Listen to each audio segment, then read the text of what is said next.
Hi guys, welcome to my channel. Today I'm going to do a quick foundation review. So the BareMinerals Bare Pro, this is what the foundation I'm going to review, and also do a quick get ready with me just with any other products that I've been liking throughout 2017 and going into 2018. Claims of the new foundation. So there's 30 shades of the foundation, and one of the main things that attracted me to it is that it says it's transfer proof, sweat resistant, so great for going to the gym, heat resistant, water resistant, it's 24-hour long wear and matte finish. So I tend to have combination skin at the moment. I've got quite a lot of dryness on my chin area and around my nose, but generally throughout the day I get shinier and shinier, so usually would have to blot. So due to the mixed skin at the moment, I'm going to prime with the Too Faced Hangover Primer. This is lovely. Smells of coconut, so pretty delicious. So I'm just going to pop that. Almost feels the texture compared to other primers. It almost feels like a moisturiser. It just smells so nice. I actually read a tip. I think it was on Instagram that said you can sleep in this at night as a face mask. So yeah, I might try that and see how I wake up. So primer on. This is the foundation brush that's recommended. It's curved, so it's meant to mimic the shape of your finger, so it gets into all of the smaller holes and whatnot. So the shade I'm in is Golden Nude number 13. I have quite yellow based skin, so sometimes I can struggle with things looking too peachy or pinky compared to my neck. I like a full coverage foundation due to I've got a lot of hyperpigmentation and scarring from acne. So I'm going to start off with one pump and do this side of my face. I've just dipped the brush into it. The great thing with this brush is that it's densely packed, so normally I wouldn't really dip my foundation brush into the product. I'd probably prefer to apply it onto the skin. Just to not waste any product, but really this foundation brush doesn't really absorb the product, it just sits on top of the skin, so really good. Second pump, I'm going to try the other side on my face. Some people, I think when I was reading about the foundation before I purchased, said that one pump did the whole face to a nice medium coverage, but because I know I like more, and it's generally how I tend to put on most foundations, I thought I'd just go with the full 3.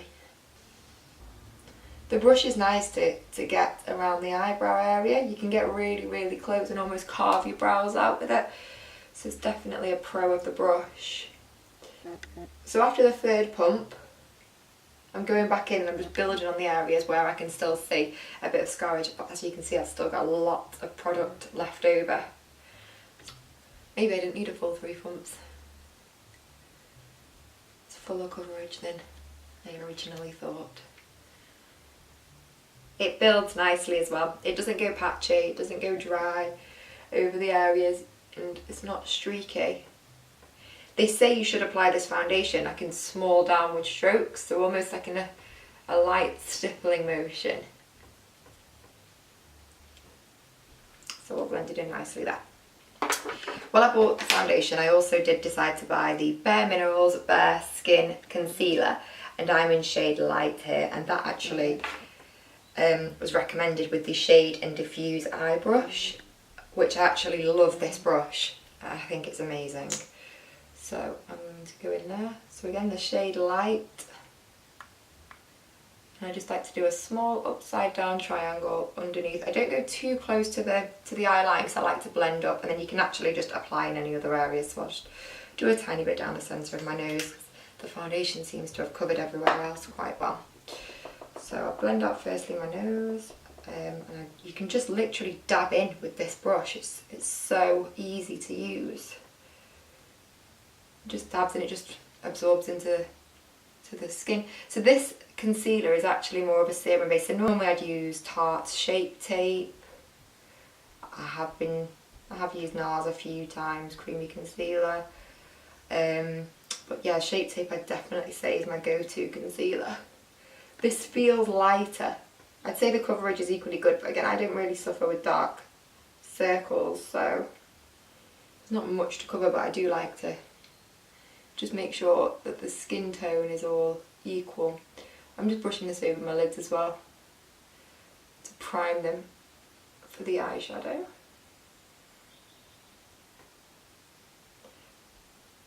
If you brush, it can tend to go a little bit streaky. So I found the best thing to do is just to pat, almost like using a beauty blender. Just, you know, spread the product out and then pat, dab it in. To make sure it's a nice even colour and it's a great base.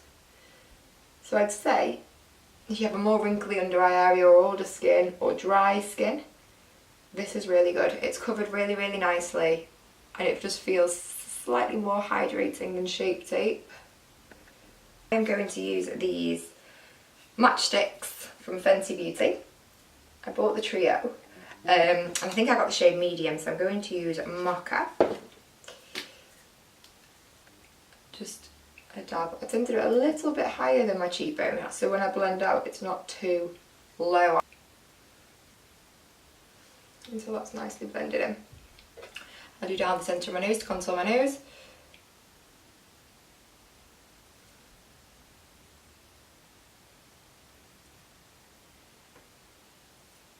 And then I'll use the other side of the brush, so the more condensed packed side of the brush, just to blend out that contour. So again, I'll still dab, pushing the product in. So the more close together the lines are on your nose, the smaller your nose, or the thinner your nose will look. And then I'll just take this from the top of my forehead. So I just tend to do the sides and dash across the top. And then blend that out. The great thing with this is that you do get the pigment left behind, but it just requires a little bit more blending time. I will now go to set my under eyes, so I'm going to use the Invisimatte blotting powder and the shades Universal, and I've also got the retractable Fenty Beauty brush to go with that. Just make sure before you go in to do the under eye that you've buffed out and just dabbed back the concealer so it's not sat in any of your under eye creases, because obviously you don't want to set it with the creases still being there, so I always like to just go in and make sure it does all look nice and blended. And then I just dab this on the under eye area.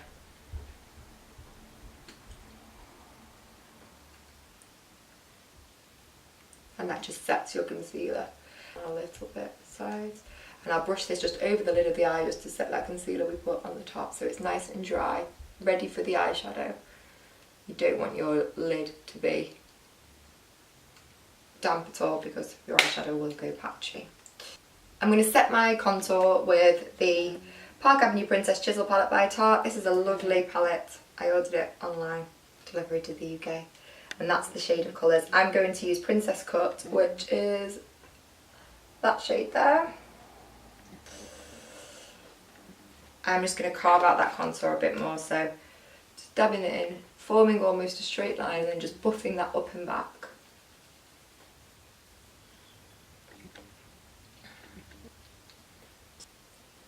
I like to just contour up into the side of the head as well, just makes it look a little bit more natural. For bronzer, I'm going to use the Too Faced Chocolate Gold. This is what this looks like. This is beautiful. It goes on, actually just smell of chocolate, and it just goes on seamlessly. And I'm going to use the Too Faced Mr. Right brush to go with that. So just starting at the back of the cheekbone, I'm just working that in circular motions.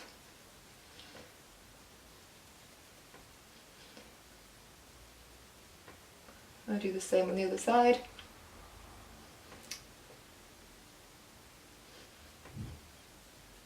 And just brushing that in. So as you can see, you can build this up really nicely just on the underneath, across the chin, and the same on the other side. This just slings your jawline slightly and just down under the chin. Removes any double chins. Onto eyes, I'm going to use the Huda Beauty Warm Brown Obsessions palette. This is a really, really nice palette for travelling with. As you can see, it's only small, but it's really, really compact and so easy to use. So I'm going to go in with this Morphe brush, and it's just a nice fluff-ended brush, so it will distribute the product really nicely. I'm just going to start the base of my transition shade with this orangey colour in the middle. And I'm just going to take that onto the bottom, outer corner of the lid, and just blend that in right into the inner corner and across. So if you do choose to put the primer on your eye, or any primer and then powder, or for example like I've just done with the concealer, the pigment for me just comes off so much stronger than if you just put it directly onto the eye. So depending what sort of a look you want to go for, if you want the pigment to be stronger and stand out, it's a good tip. So then I'm going to go in with this peachy colour at the bottom here for the base of the lid. So just sweeping that across the base of the lid. Then I'm going to use this contour eyeshadow brush, which is much more densely packed than the other brushes that we use, and this is great for going in with a darker colour just to give the eye some definition in the outer corner. So I'm going to start by going in with this bottom there. I'm going to take that into the outer corner and just blend it up into the crease.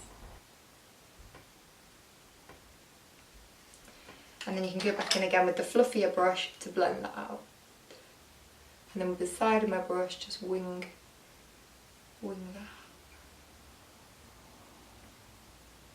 I'm going to take a little bit of that with the brush on the end, and I am just going to pat it, dab it, and leave it slightly more pigmented on the outer corner now. So now I've got that blend there, you can dab the product on and let the colour sit, just pat it on, and it does build lovely, this particular eyeshadow set.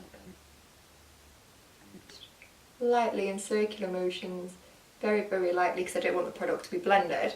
I want it to still be darker and sit defined. Just very, very lightly, just brush that in. And then just with the excess of the brush, I'm just going to wing that out slightly. With that same contour brush underneath, I'm going to go back in with that middle shade, the orange shade, and I'm just going to sweep that underneath the eyelid.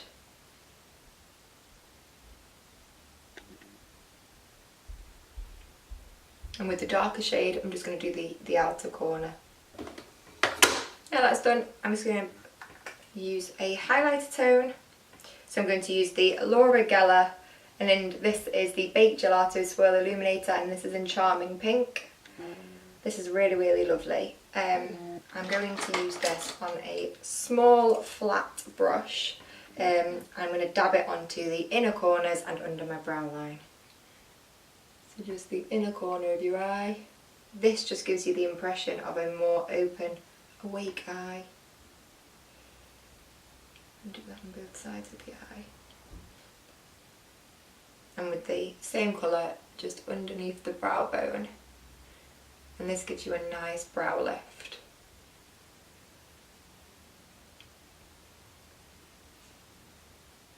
And just make sure that's nicely blended in.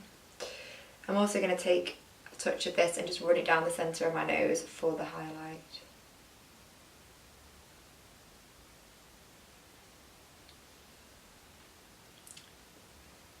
So your highlight shade goes in between your two contour shades. I just like to blend that in a little bit with my finger, dab at the end, and just take a little bit over my Cupid's bow. This gives the impression of a fuller looking lip. So moving on to eyeliner, I'm going to use the NYX, and it's called the Epic Ink Liner, I believe. Yep, Epic Ink Liner. This is lovely, it's really, really thin head. I'm just going to trace my bottom lash and my top lashes even, base of the lid.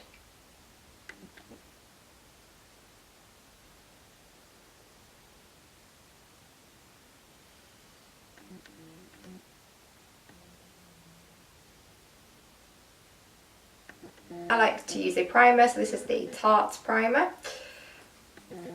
and I'm just going to brush that on. This just helps me lengthen my lashes. I'm not a massive fan of false lashes, so I always use a primer just to get a bit of extra length before I put mascara on.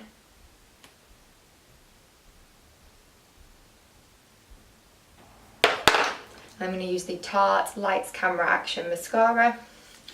I really like this mascara, mainly because it's so easy to come off.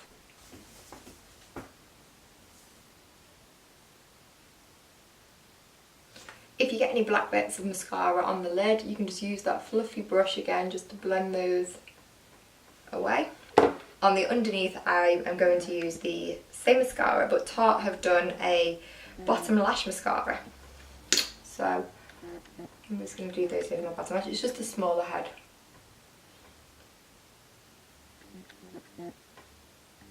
I like to just tight line my top lid, so I'm going to use just a black eyeliner. This is the Sex Kitten Black Liner by Tarte, and I'll just go under that top lid. This just gives the impression of a fuller bottom, like fuller lash line. So onto highlighter, I'm going to use the Fenty Beauty highlighter in Kilowatt. I'm going to use Hustler Baby, which is the bright shade here. I'm going to take a small highlighter brush, just so you can control where you want that highlight to go. So just the top of the cheekbones, you can see. And then I like to take mine onto the temples, on top of the brow. So finally, I am going to use the Kevyn Aucoin, and it's the Neo Bronzer in the colour Sienna, which is a warm coral. What I'm going to do is use this middle section here as a blush. I'm going to dab that on and then brush between my highlight and contour is where I like to put my blush, and it just blends that together nicely over the top. But sometimes I find because the highlighter stands out so much, it can look very much in a straight line. So I just like to add a little bit of warmth in between that highlight and bronze. And then onto lips by Huda Beauty in Trendsetter. I just like to bend my lips over so you can really see where you want to be lining.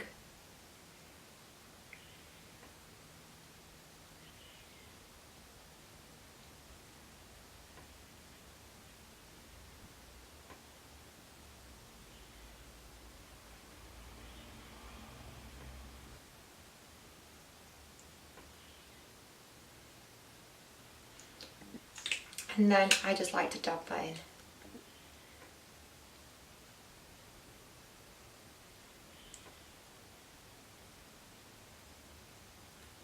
By dabbing it in, it almost makes the product dry, and you can kind of dab it into the lip line, so it looks a bit more natural. If you have dabbed on your face, you can always go back in with your concealer brush and just tidy up any areas that you went out of the lines. It's like colouring in, isn't it? Out of the lines. I'm going to use my Urban Decay All Nighter Setting Spray. I have a little travel size bottle, and you just shake that and just mist it lightly over your face just to set. I also think that just makes the makeup not look as dry, especially if you've powdered. To go over the top, I'm going to use the YSL Couture Brow, and I use the shade number 2. And the reason why I use this is because obviously my brows are a lot darker than my hair, and this is like a mini mascara that just deposits a little, I think they're fibres almost, bits of colour anyway, onto the brow, and it almost gives you the effect of a highlighted brow, as in hair highlights. It's almost, I think they call them accents within your brow. Picks up on different tones anyway. There you have it, that's the final look. What I will do is I will carry about my day as normal, and then I will check back in and let you know how the BareMinerals holds up, if it is long wearing, if it is waterproof, sweatproof. I'm going to go to the gym, and then we're going for lunch. So I will check that in later on, see if it holds oil at bay. It's meant to be for oily skin, so we'll see how it holds up to its claims. So 9-hour check-in. I've had this foundation on for pretty much all day. As you can see, I've got a slight bit of shininess around my nose. It's not really broken up anywhere, which tends to happen quite a lot with me. I probably would have blotted this normally, but because I wanted to leave it on to see, but it's done a really good job of holding up the oil. It's not gone patchy, and as far as I'm aware, it's not transferred onto any of my clothing. So all in all, I think it's a good effort. It stayed on through the gym, through lunch and through dinner. So yeah, thumbs up. Thanks for watching.